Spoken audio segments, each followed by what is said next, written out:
Hello and welcome to How I Hire, the podcast that taps directly into the best hiring advice and insights. I'm your host, Roy Notowitz, founder of an executive recruiting and leadership consulting firm called Noto Group. My team and I have spent the last decade helping to build iconic consumer brands one hire at a time. Visit us at notogroup.com to learn more. Today, I'm excited to welcome Kara Goldin to the podcast. Kara is the founder and CEO of Hint Inc., the award-winning unsweetened flavored water and healthy lifestyle brand. Kara founded Hint in 2005 after serving as VP of Electronic Commerce and Shopping at America Online.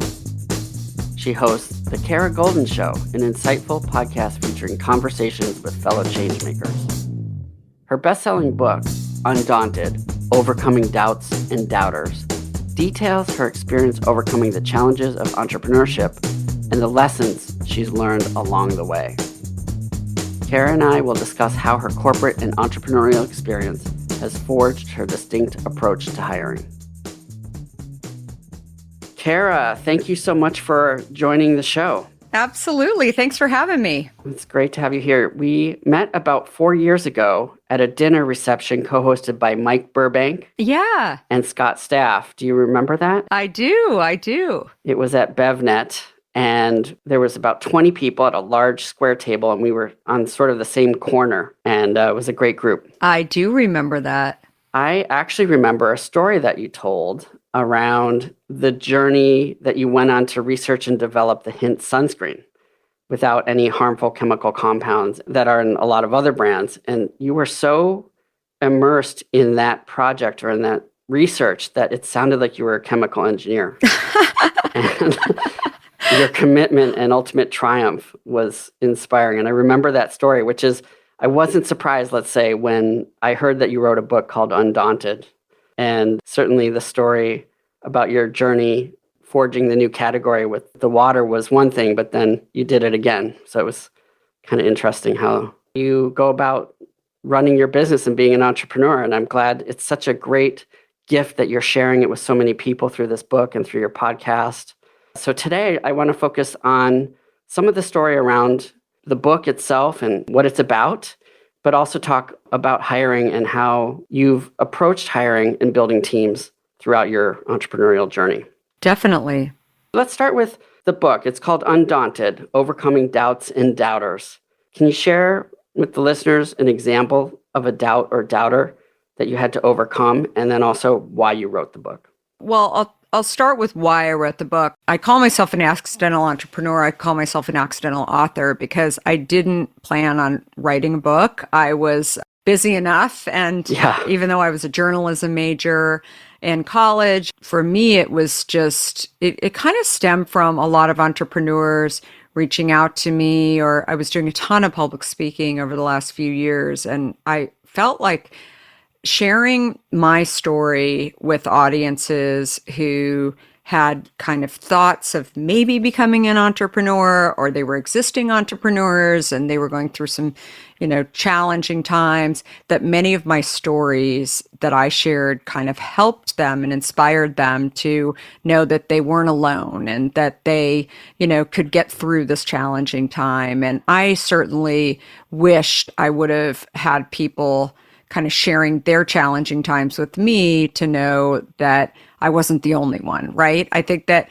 so often we think, oh, let's go hire a mentor, and that mentor is going to, wave their magic wand and solve all my problems, when the reality is that the best mentorship comes from somebody just sharing, how they got through. I knew that my stories would help people in the food and beverage industry who wanted to start a company, but I felt that it would also appeal to people who were afraid to kind of move forward. Or I've said over the years, talking about people, that it's mandatory that you have to have a product, first of all, that people want and that they're willing to buy, whether that's a product or a service in any industry. But in addition, you have to have the right people. And if you don't have the right people, and that could be, at different stages along the way, then you won't be able to scale your company.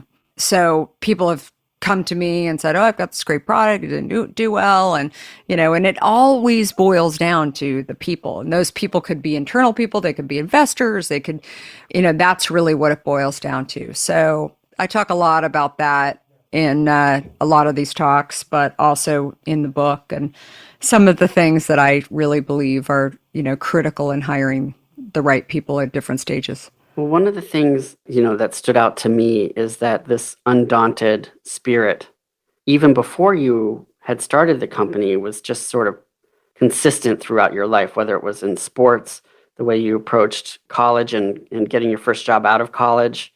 You say no means maybe and maybe means yes. And so I think it's really interesting.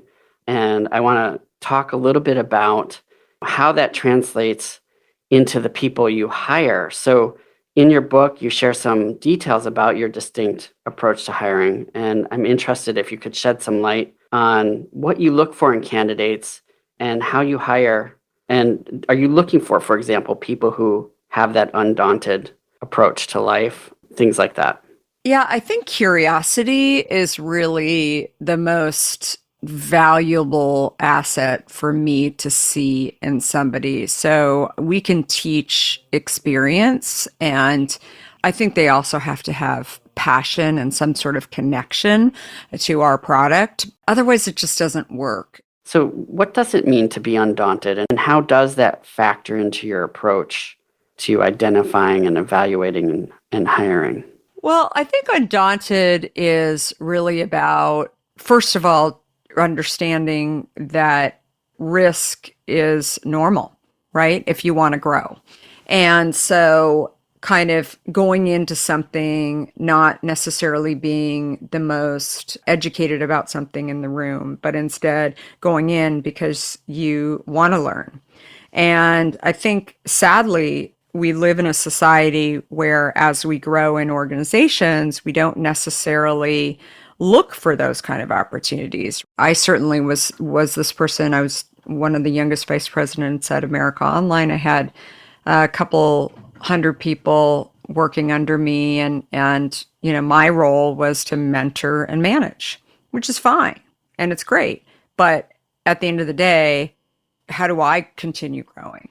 And so I think that I really push on people and have them take a deep look at, when are you in situations where you are not mentoring and managing? And are you carving out that time? I mean, I used to think that meant going back to school. That's not necessarily going back to school. It's just going out and learning something new. So often you could be in your own organization. You don't have to go start a company either to go and learn something new. But that for me is really living undaunted. It's knowing that it may not feel comfortable. Knowing that, just because you're a senior person, that doesn't mean you have to know it all. That you can actually go and live undaunted, having a little bit of fear and going out and trying. I think that the interesting thing, I've talked to many C-suite executives, many of them are my friends. And I think sadly that we, again, going back to, what I've seen is that a lot of these people who are not sitting there focusing on learning are kind of sad and depressed because they're just, running in the same hamster wheel every single day. And they're, looking at EBITDA and if they're a public company, I think there's other stresses that go along with that. So I think recognizing that if you actually have been successful, maybe now's the time to go and take that risk and live undaunted. Or if you're just starting out, maybe that's the time to do it too, because you don't have anything to lose. Totally. And I think that it's really just taking a deep dive and figuring out what's best for you.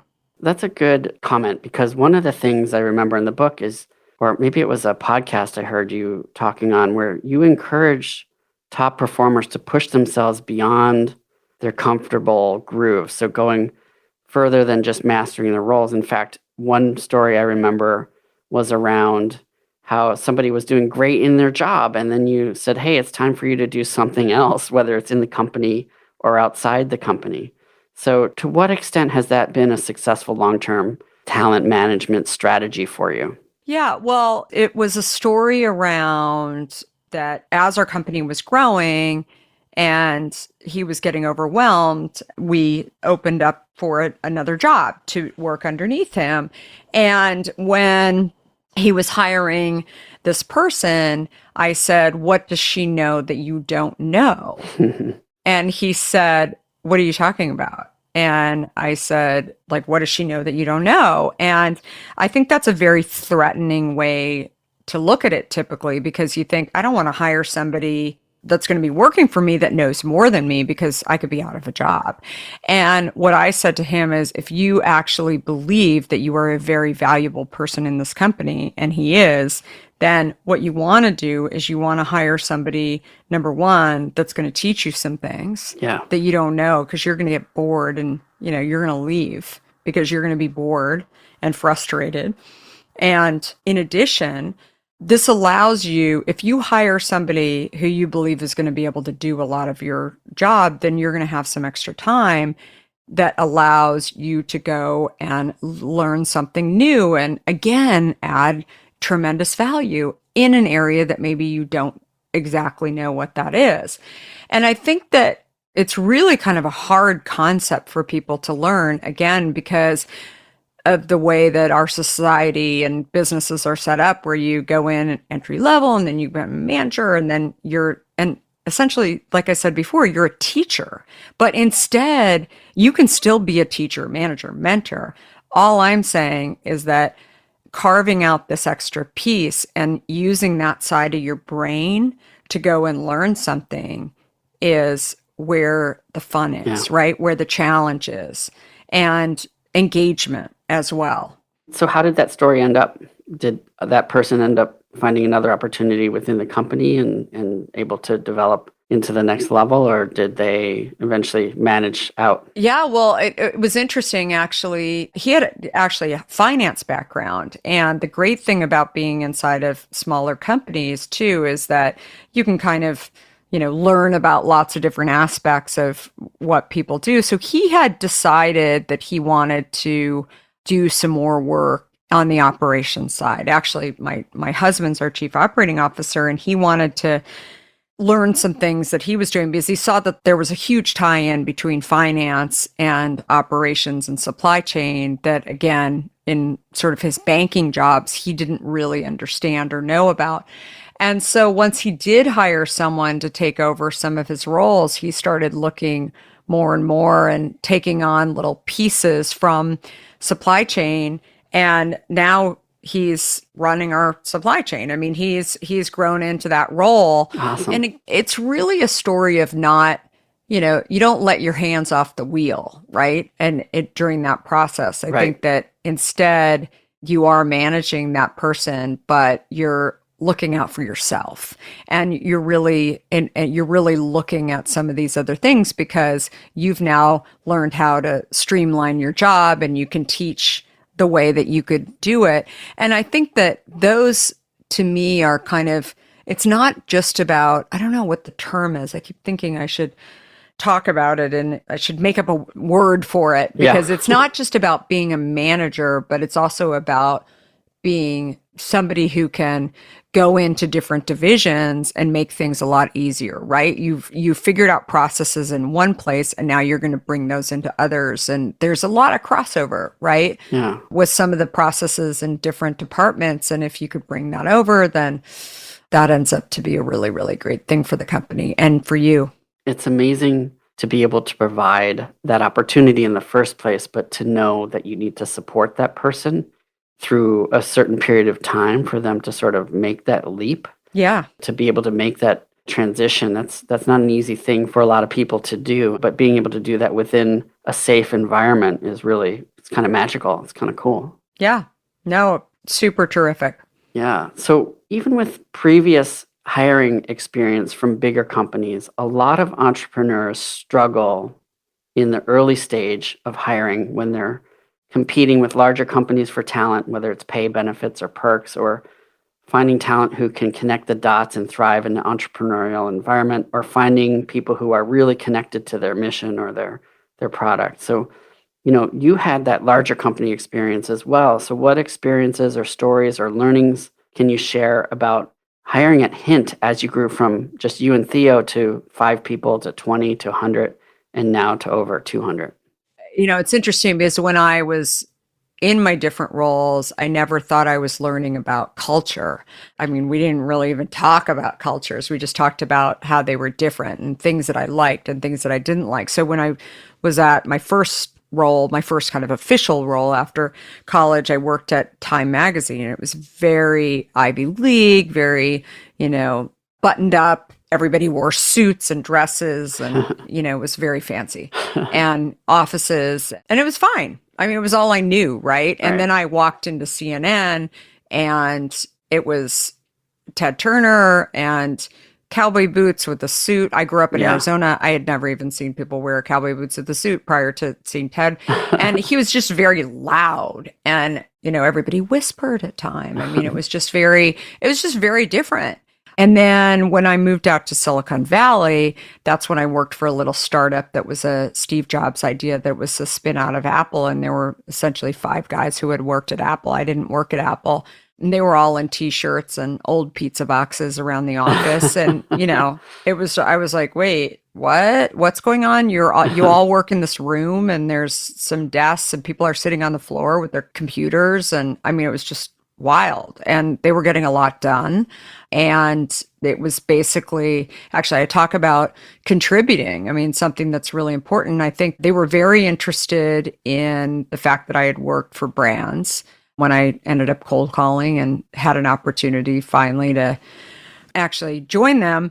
And there was a guy that had his PhD. There was somebody who hadn't even graduated from college. I mean, it was just, nobody really cared as long as you were smart and you could contribute. And that was the question that the person who was hiring me said, do you think you can contribute?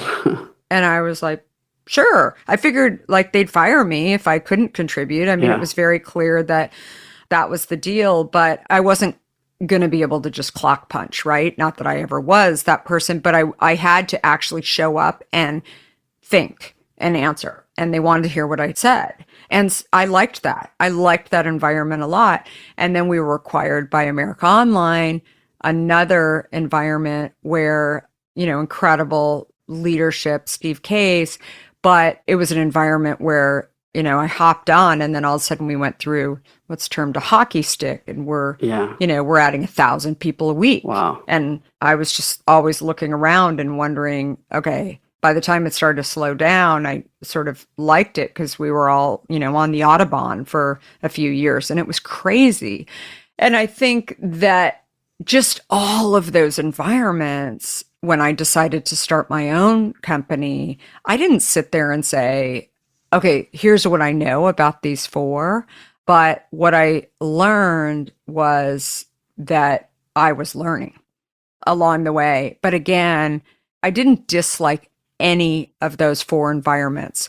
But I think that the beauty is that having experienced those things, I started to look at, productivity and happiness and things like, I'll give you one example. Anybody on my team knows this about me. I am not a fan of meetings, standing meetings. I hate standing meetings. And unless you actually have something to do and say, and it has purpose, I will do everything to fight not having that meeting. And because I really, really believe that I would rather see people be able to think and enjoy their family. Right. And that time, focus on what they need to get done instead of being in a meeting. Right. Yeah. I mean, I remember a few years ago, we had hired somebody who had come from an organization that was focused on, she said, I had 15 standing meetings a week. Yeah. How many meetings do you have a week? And I said, as little as possible. I just really, for me, it was just, and it was a culture shift for her because she was like, how do you connect? I'm like, tell me if you need to connect. And I think that, again, having been in groups where I would say that only time my first kind of real role there was one where there were lots of standing meetings. And I was so junior at the time. I didn't have nearly as many standing meetings as other people. But for me, I think back on that a lot because I think it's, unless people have something to really say. And then I also, I guess to some extent, followed the Jeff Bezos pizza box. If there's too many people in the room, I'm very likely to cut the number of people down if I catch wind of it. Because when I hear there's 30 people in our organization who are sitting in a room together, I'm like, what in the world is really going to get done? Yeah. And sometimes I have to be that person. Yeah. Right? And because I think as you start to grow your organization, you bring in other cultures. And sometimes people, that's what they're used to working in. Yeah. It's the norm where they were before. Yeah. And I think that's just, we watch how it goes initially, but I think when you bring, that's just one example, the meetings concept into an organization that isn't used to having lots of meetings. Yeah. You've had somebody that's been at Hint for 4 years and suddenly you're saying, we're going to meet every morning at 9 a.m. They're like, whoa, what just happened? And so I think because I've been in so many different cultures, I actually know how bringing in cultures, you have to allow the people to manage their teams, but then you have to also be very aware that, unless it's actually for a really darn good reason and you can actually measure and show that that is the right thing to do, that you'll have resistance. So would you say, the thing that's different about hiring at Hint, which is, your own baby, your own business versus when you were at AOL or some of these bigger companies, is that you're looking for people, like you said, who are connected to the product and what you're doing, but who also contribute. You might look for people with a broader skill set that can change adaptability to do different things and learning agility. Those are the things I'm picking up on. Is there anything based on successes and failures of hiring at Hint during those early stages that you would want to pass on to another entrepreneur who's in that sort of early stage growth mode about what's the secret sauce to hiring when you're moving from that 5 to 20 or from that 20 to 100? I think so often when you really need somebody, you're sitting in the space where you kind of get enamored by their experience. And especially if, they've worked in a company that maybe is in your industry where they've worked for like the big guy. And I think that the thing that you should think about in sort of an entrepreneurial startup is that actually doing kind of the heavy lifting and rolling up your sleeves and getting out there and doing it, they may not have experience just because they've worked inside of a large company to be able to do that. And so just as an example, not everybody who's worked at Apple can go and start another company, right? My father actually shared this with me or I sort of lived it as a little kid. He had started a brand called Healthy Choice inside of a initially Armour Food Company, which was acquired by ConAgra. But when I launched Hint, I asked him how I could get our product into Safeway. And he's like, I have no idea. I don't know. I guess you have to find a buyer. I don't really know, because large companies had like huge multi-year contracts. And basically it was a real estate deal that was negotiated years ago and then increased every single year. And then he basically had to convince the internal teams that his product, Healthy Choice, should take up X% of the freezer, right? But he didn't do the same stuff that I did when I was getting Hint into Safeway ultimately. Right. And so I think that you want people who are curious and passionate. And I think also actually not having the experience and not having the roadmap, you sort of try and figure out other ways how to get over the wall, knock down the wall, right? That doesn't mean that it's shady, right? It's just, right. It just means that you're kind of thinking about other ways to do it. And undaunted. And living undaunted, right? When I started in San Francisco and we were in Whole Foods and, a few markets. And then when I went to talk to this gentleman, Omid Kordasani at Google, about a potential job because I was kind of burning out on this crazy world that I was living in, not taking a salary or any of, it was just, it was hard. And I had young kids. I had 4 young kids under the age of 6. I was just about to give up. And when I went to have lunch with Omid, and I knew Omid he used to work with my husband at Netscape, I shared with him that I started Hint, and he said, "Oh, this is really fabulous, and we just hired chefs to come cook for us, but I don't think we have any drinks yet. Maybe the chef would be interested." And most people who had beverage experience would probably be like, "Oh, we can't do that because that's food service, and we only sell into stores." And I instead was like, "Oh, that'd be awesome, right?" Yeah. Because I didn't know any different. I just said, "Oh, okay, sure. Give me Charlie's phone number." And I got Charlie's phone number, and and then Google became one of the largest kind of retailers for us. They weren't a retailer, but they were one of our largest sales within a couple of weeks.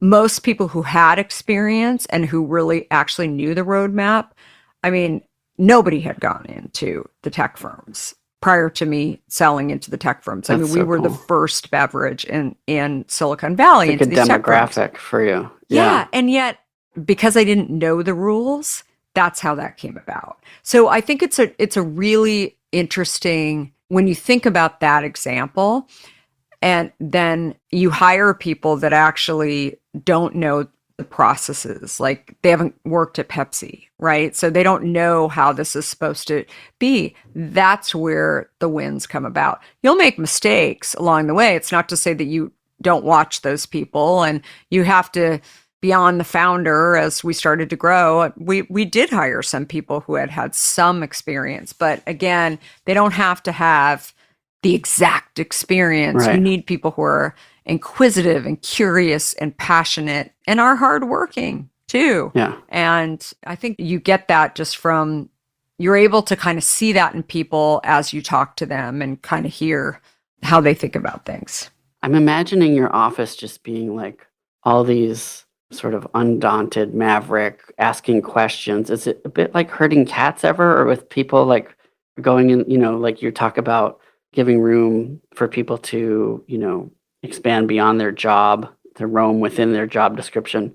Or is that sort of organized chaos, or is that sort of, how does that translate? Look, people know what they're working on, but I think that people are also, if they don't look like they're too busy, then they're welcome to kind of jump in and talk about other projects. Because I think the key to successful entrepreneurism too, and entrepreneurial companies, is innovation. Yeah. And so I think that this is not a company where you sit around and just think, okay, my job is done here, and I'm doing this. It's just, again, that curiosity and that creativity. You want people who are constantly trying to do better. Yeah. And it's interesting. I was reading this story the other day about Elon Musk and how people were saying, "You're the most incredible entrepreneur, and it's just really great, everything that you've done." And they were asking him, what does he think about that when people say that to him? And he said that the hardest thing is that he's constantly thinking about how he can be better. Because I think that that's the other sign of a great entrepreneur, is that you don't think that your puzzle is complete. Yeah. You think about, how do I keep growing, and what else can we be doing? Yeah. And I think that when you have that mindset, when you have, the key people who have that mindset, then you're not going to be complacent, right? You're not going to have a team sitting here saying, "Oh, well, we have a pandemic. Now let's just stop." Instead, you have people who are sitting here saying, "Hey, what can we do? What about this? What about this? Maybe we should try it. Yeah, that sounds good. Let's go head in that direction and see whether or not that's going to work." And that's what you want. Yeah. One of the people you had on your podcast recently, the sports person, talked about this discomfort. Brendan, yeah, he was incredible. Yes. He's like, he's always has this discomfort around status quo, and how that was a driver. Yeah, I mean, incredible. Yeah. And I don't know if you heard the part of the podcast where he talks about, he's actually been, there's a little bit of controversy about it. It might be a few other people, but in 1972, he's one of the people who could have invented the everything bagel. Did you hear this part of it? No. And I was like, wait a minute. He was 12 years old. And I was geeking out on it. I just said, this is hysterical. Yeah. I mean, did you always know you wanted to be an entrepreneur? And he said, no, I just wanted something besides a plain bagel. And my mom had all these spices, and I was working in a bagel shop because I didn't want to deliver newspapers. And that was my option, bagel shop or deliver newspapers. And anyway, it was so funny listening. But yeah, I mean, I think that is the core of making something, real, is having that discomfort. Yeah. Always feeling like you've got to keep improving. And if you don't sort of have that feeling or that desire, then I think there are plenty of really large companies out there that don't believe in innovation. They may think innovation is like something that we have to have, but they're not really innovating. Yeah. And I think that instead, working in a company that, whether it's one of Elon Musk's or, a place like Hint, where you're constantly improving, and not only your company, but also yourself. It's a choice. I think there's plenty of companies out there that don't value that, right? But we do. I think one of the things I wrote down that you stated in your book was it's important to not get hung up on specific skills or finding the perfect person for the job, and that people need room to roam in their job description, which is essentially what you're saying is what has allowed you to drive that innovation, or to get ideas come from all places, right? And for people to constantly be thinking about what's possible, right? And so that's really powerful. Yeah, absolutely. By the way, one of my favorite things is to do avocado toast with everything but the bagel on it. Have you tried that? No, but it sounds yummy. Yeah, that sounds great. I will definitely do that. So let's kind of bring it back to the book a little bit. So when I was listening to I listened to the audio book, your version, and you read it, which you read beautifully. I don't know how you read the whole book so perfectly, but when I was listening to it actually a little bit in the car with my daughter. And she was really inspired by it. And she wanted to listen to she wouldn't let me listen to it unless she was with me until we finished it. And so I wanted to say that your book has been really inspiring to her. She's 13. And, can you tell me a little bit about what's your advice for the next generation of, people who are coming into the workforce right now and thinking about, either working for a company or doing their own thing? I think that you should know that both options are open to you, right? And that you should explore all options to try and figure out what inspires you, what motivates you every single day to get up and actually go work. Because no longer, look, when my father, who would have been in his 90s, was getting out there and, talk about pressure, it was basically you had to figure out when you were graduating from school what you wanted to do with your whole life. I mean, today you can go work for a startup and then decide that you actually want some more direction. And then, you can go into a group where you're going to feel like you're going to learn. Yeah. But I think leading with learning, being motivated by what you're going to be working on every day, and going back to that original startup that I worked for when I hit Silicon Valley, it's, can I contribute? Do I feel like my ideas are actually going to be instrumental on sort of making this puzzle get bigger and doing better? And I think that is really what you lead with. Stop trying to figure out, do I want to work for a startup? Do I want to work for a big company? Because I think there's good in both of them. Yeah. And I think you just need to figure out what that is. We had a guy that's been interning with us, and I mean, he's terrific. He's great. We don't have necessarily a role for him.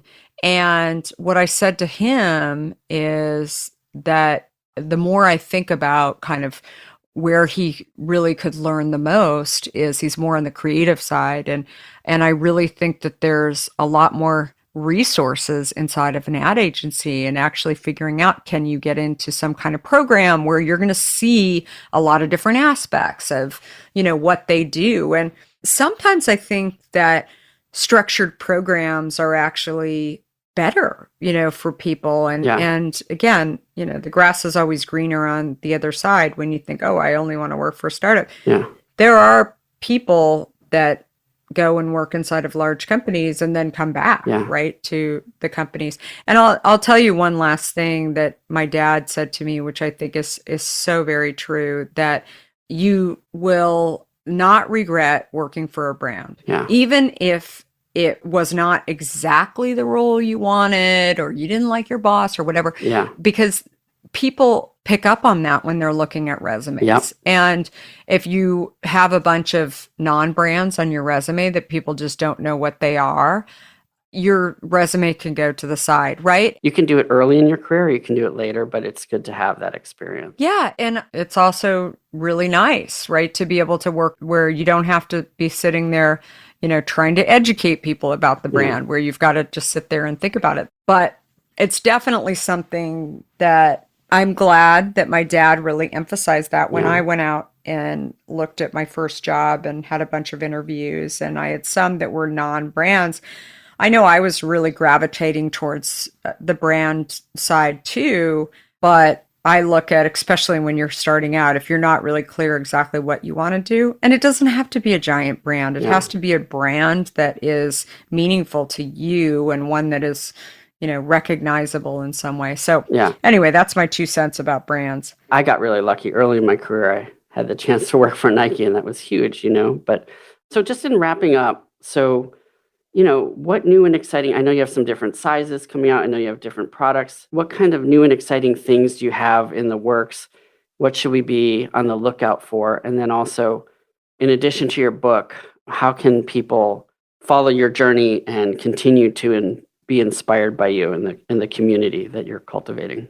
Yeah, I mean, I'm all over social at Kara Goldin with an I, and we're just busy doing what we do every day and excited to, continue to do new flavors. We just launched in the pandemic a hand sanitizer. I have some. Thank you for sending me that care package. Yeah, absolutely. Yeah, that was amazing. And, we're just looking to grow all the different things that we have, and maybe, you'll see some different scents or flavors along the way, but more than anything, just continuing to service the customer. And your podcast is on every platform, I'm assuming, and the book they can find on Amazon and Audible. Exactly. LinkedIn, we can follow you there. I'm all over that, all over Twitter, LinkedIn, Instagram, and even TikTok. Oh my gosh, I haven't gone there yet.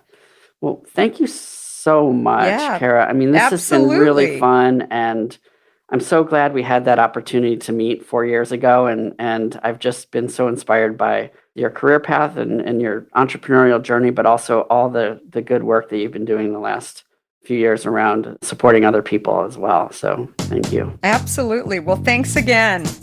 Thanks for tuning in to How I Hire. Visit howihire.com for more details about the show. How I Hire is available on Apple Podcasts, Spotify, Amazon, and all major listening platforms. If you're enjoying the show, please let your friends and colleagues know about us. How I Hire is created by Noto Group Executive Search. To find out more about Noto Group, visit notogroup.com and follow us on LinkedIn. This podcast was produced by A.O. McLean, LLC. To learn more about their great work, visit aomclean.com.